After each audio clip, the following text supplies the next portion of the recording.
High guys welcome back my YouTube channel মিথুনৰ vlogs. পুনৰ এটা নতুন ভিডিঅ'লৈ আপোনালোক সকলোকে স্বাগতম জনাইছোঁ। বন্ধুসকল, আপোনালোকে হয়তো ইতিমধ্যে গম পাইছে যে আমাৰ ইণ্টাৰভিউৰ মানে Assam police ADR third grade fourth grade যিকোনো আমাৰ এক্সামৰ কাৰণে অসমৰ বিশেষকৈ অসমৰ আমাৰ যিকোনো এক্সামৰ কাৰণে ডকুমেণ্টছ বিচৰা হৈছে পি আৰ চিটো লাগিব, এইটো কম্পালচৰি। আৰু হয়তো তোমালোকে নাজানিছিলা, যোনসকলে জানে তেওঁ ভিডিঅ'টো তেওঁলোকে নাচালেই হ'ব, আৰু যোনসকলে নাজানে তো তেওঁলোকক মই কৈ দিছোঁ, তোমালোকে ভিডিঅ'টো একদম স্কিপ নকৰাকৈ ভিডিঅ'টো শেষলৈকে চাবা। পি বনাবলৈ হ'লে কি ডকুমেণ্টছৰ প্ৰয়োজন হ'ব, কেনেকৈ বনাব লাগিব, তো চবখিনি আপোনালোকক এতিয়া মই কৈ আছোঁ। এই পি-আৰ-চিখন তোমালোকে এপ্লাই কৰিবলৈ হ'লে প্ৰথমতে তোমালোকে এই পি-আৰ-চিখন এপ্লাই কৰিবলৈ হ'লে প্ৰথম কথা ৰেচিডেঞ্চিয়েল তোমালোকে ভাৰতৰ স্থায়ী বাসিন্দা হ'ব লাগিব। তো তেতিয়াহে তোমালোকে এই পি-আৰ-চিখনত এপ্লাই অনলাইন কৰিব পাৰিবা। মানে বন্ধুসকল, তোমালোকে যোন ষ্টেটৰ পৰা পি-আৰ-চি এপ্লাই কৰা তো তেতিয়া মানে তাৰে স্থায়ী বাসিন্দা তোমালোকে হ'ব লাগিব, প্ৰথম কথা। আৰু বন্ধুসকল, নেক্সট তোমালোকক এতিয়া কৈ দিছোঁ ইণ্ডিয়ান চিটিজেন, মানে কি তোমালোকৰ ভাৰতৰ স্থায়ী বাসিন্দা তোমালোকে হ'ব লাগিব। 3 নম্বৰ কথা, আপুনি যিখন ষ্টেটৰ পৰা মানে পি-আৰ-চি সেই ষ্টেটত মিনিমাম আপোনালোকে 50 বছৰ তাত থকা আপোনালোকে হ'ব লাগিব, তেতিয়াহে তুমি পি-আৰ-চিখন তোমালোকে উলিয়াব পাৰিবা। ঠিক বন্ধুসকল, এইখিনি কথা গম পালা। পি-আৰ-চিখন তোমালোকে উলিয়াবলৈ হ'লে প্ৰথমতে এখন ফৰ্ম মানে ফিল আপ কৰিব লাগে। মানে বন্ধুসকল, এপ্লাই কৰোঁতে 30 টকা এটা মানে এপ্লাই ফিজ দিব লাগে। আৰু বন্ধুসকল, এই পি-আৰ-চিখন আমি নিজে এপ্লাই কৰিব নোৱাৰোঁ। আপুনি যিকোনো মানে এখন অনলাইন দোকানত গৈ কিনে আপোনালোকে পি-আৰ-চিখন এপ্লাই অনলাইন কৰিব পাৰিব। কাৰণ এইখন মানে তোমালোকে এপ্লাই কৰোঁতে দোকানত মানে 30 টকা এটা চাৰ্জ কাটে। আৰু বন্ধুসকল, সেই 30 টকা দি কিনে আপোনালোকে এই পি-আৰ-চিখন এপ্লাই অনলাইন কৰিব পাৰিব। আৰু বন্ধুসকল, লগতে মই আপোনালোকক এতিয়া ক'ম যে এই পি-আৰ-চিখন ওলাবলৈ হ'লে তোমালোকৰ লগত কি ডকুমেণ্টছৰ মানে প্ৰয়োজন হয়। তো বন্ধুসকল, গোটেইখিনি আপোনালোকক ক'ম, মানে ইম্পৰ্টেণ্ট ডকুমেণ্টছ কি ডকুমেণ্টছ লাগিব, তো আপোনালোকক গোটেইখিনি ক'ম। আপোনালোকে এই ভিডিঅ'টো একদম স্কিপ নকৰাকৈ মানে শেষলৈকে চাব।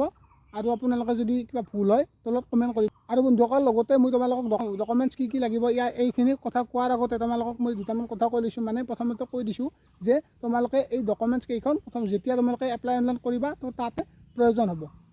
আৰু বন্ধুসকল, আপোনালোকে যে এই যি ডকুমেণ্টছৰ কথা ক'ম মই, এই ডকুমেণ্টছ কেইখন লৈ কিনে আপোনালোকে দোকানত গ'লে, যোৱাৰ পিছত আপোনালোকে অনলাইন কৰিলে, অনলাইন কৰাৰ পিছত আপোনালোকৰ মানে পি-আৰ-চি আপোনালোকৰ যোনখন ফৰ্ম বা আপোনাৰ ডকুমেণ্টছখিনি ক'ত থাকিব, ক'ৰ পৰা ক'ত যাব, তো আপোনালোকে এই ষ্টেটাছখিনি চেক কৰি থাকিব পাৰিব। হয় বন্ধুসকল, আপোনালোকে এই ডকুমেণ্টছখিনি তোমালোকৰ ডকুমেণ্টছ মানে পি-আৰ-চিখন ক'ত কেনেকৈ থাকে, পি-আৰ-চি নহয় আচলতে, তোমালোকৰ ডকুমেণ্টছখিনি ক'ত যায়, ক'ত আছে, তো তোমালোকে এই ষ্টেটাছটো মানে চেক কৰি থাকিব পাৰিব। মানে পি-আৰ-চিখন ক'ত আছে, এছ ডি চি অফিচত আছেনে নে তোমালোকৰ চাৰ্কুল অফিচত আছে। মানে পি-আৰ-চিখন এটা ঠাইত নাথাকে ন, ইয়াৰ পৰা ইয়াত যাই থাকে, মানে সিহঁতে লৈ যায় আৰু ইয়াৰ পৰা ইয়াত ভেৰিফিকেশ্যন কৰিব, বহুত কিবা কিবি আৰু প্ৰচেছ আছে। সেইকাৰণে এদিন দুদিনত নাহে, টাইম লাগে পি-আৰ-চিখন আহোঁতে, মানে প্ৰায় এমাহমান লাগে। হয়তো যদি প্ৰচেছটো মানে খুব সোনকালে হয় তেতিয়া 10-15 দিনৰ ভিতৰতো হ'ব পাৰে, যদি ডকুমেণ্টছখিনি চব ক্লিয়াৰ থাকে। বাকী বন্ধুসকল, যি কি নহওক, যেতিয়া তোমালোকে পি-আৰ-চিখন এপ্লাই কৰিবা, এই পি-আৰ-চিখন এপ্লাই কৰাৰ পিছত তোমাৰ প্ৰথমতে ক'ত যাব মই এতিয়া তোমালোকক কৈ দিছোঁ যে, তো বন্ধুসকল, এই পি-আৰ-চিখন এপ্লাই কৰাৰ পিছত আমাৰ যিটো ডি-চি অফিচ, প্ৰথমতে আমাৰ যিটো ডি-চি অফিচ, এই ডি-চি অফিচত যাব। মানে প্ৰত্যেকখন ডিষ্ট্ৰিক্টৰে তো ডি-চি অফিচত যাব। বন্ধুসকল, আপোনালোকে পি-আৰ-চি এপ্লাই কৰোঁতে আপোনালোকে যিকেইখন মানে ডকুমেণ্টছ দিব বা বন্ধুসকল যিকেইখন ডকুমেণ্টছৰ প্ৰয়োজন হ'ব, সেই ডকুমেণ্টছ কেইখন চব মানে পি-আৰ-চিৰ লগতে তো আপোনালোকৰ ডিষ্ট্ৰিক্টৰ মানে ডি-চি অফিচত যাব। তো এইখিনি কথা তোমালোকে গম পালা। আকৌ বন্ধুসকল, ডি-চি অফিচে কি কৰিব, ডি-চি অফিচৰ পৰা তেওঁলোকে দুটা মানে ফাইল কৰিব, তোমালোকৰ দুটা মানে ভাগ কৰিব, ফাইল কৰিব। সেই ফাইলৰ পৰা তোমালোকৰ যিখন মানে পুলিচ ষ্টেচন মানে পুলিচ থানা, তো তাত পঠাব। আকৌ ক'বলৈ গ'লে এটা ফাইল পঠাব, তো তোমালোকৰ পুলিচ ষ্টেচন মানে তোমালোকৰ থানাত পঠাব। নেক্সট এটা পঠাব মণ্ডল অফিচ বা চাৰ্কুল অফিচত তোমালোকৰ পঠাব। তাৰপিছত তোমালোকৰ যিখন চহৰৰ পুলিচ থানা বা পুলিচ ষ্টেচন হয় তালৈকে তোমালোকক মাতিব। প্ৰথমতে তোমালোকে যিকেইখন ডকুমেণ্টছ আপলোড কৰিছিলে, তো সেই ডকুমেণ্টছ কেইখন চবখিনি লৈ কিনে অৰিজিনেল তোমালোকৰ পুলিচ থানাত হাজিৰ হ'ব লাগিব। তাত গৈ কিনে তোমালোকৰ মানে চেক কৰিব আৰু এইখন হয় নে নহয়, বহুতখিনি আৰু ফটো চটো চাব এইটো।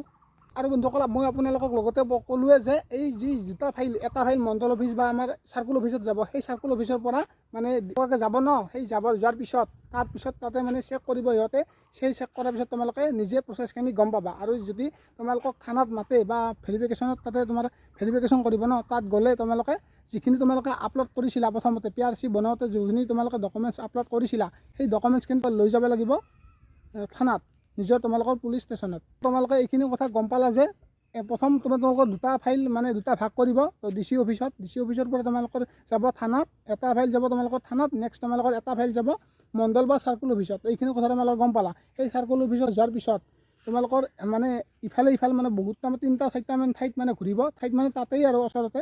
তো ঘূৰাৰ পিছত তোমালোকে যেতিয়া চবখিনি হ'ব প্ৰচেছ, মানে বন্ধুসকল ক'ত কেনেকৈ থাকে ডকুমেণ্টছখিনি তোমালোকৰ নিজৰ মোবাইলতে ষ্টেটাছটো তোমালোকে চাই থাকিব পাৰিবা। মোৰ ফাইলটো ইয়াত আছে বা ইয়াত আছে, তোমালোকে এইখিনি গম পাবা। আৰু যদি তোমালোকৰ যদি এইটো মানে খুব বেছি সোনকালে নহয়, তেতিয়া তোমালোকে যেতিয়া তুমি গম পাবা, তো এইখিনি কথা তোমালোকে তাত নিজে গৈ কিনে তোমালোকে ক'ব পাৰিবা যে মোৰ এইটো ফাইল ইয়াতে আছে, কিয় দিয়া নাই, মানে এনেকৈ তোমালোকে ক'ব পাৰিবা। আৰু তাত বন্ধুসকল তেতিয়া তোমালোকে ক'বা, হয়তো কিবা কামত থৈ দিব পাৰে। বন্ধুসকল তোমালোকে যেতিয়া ক'বা, তাৰপিছত সিহঁতে তোমাকো পঠাই দিব।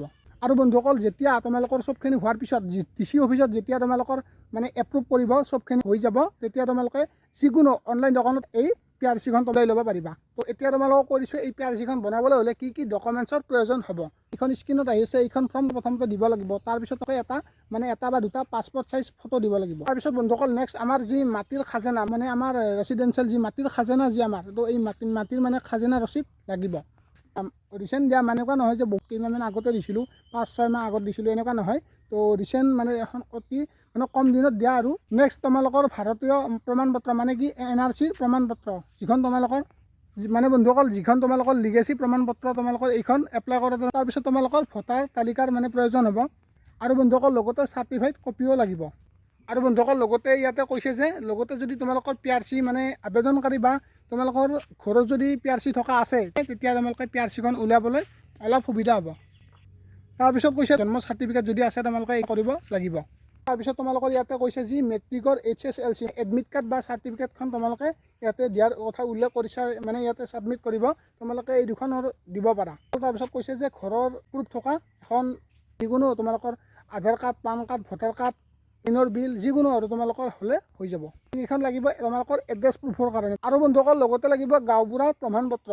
আৰু বন্ধুসকল তাৰপিছতে তোমালোকৰ লাগিব এমপ্লয়মেণ্ট চাৰ্টিফিকেট। যদি তোমালোকে চাকৰিৰ কাৰণে হয়, তেতিয়াহ'লে চাকৰি য'ত পালে এখন দিব লাগে। কিন্তু এইটো সকলো কাৰণে মানে সকলো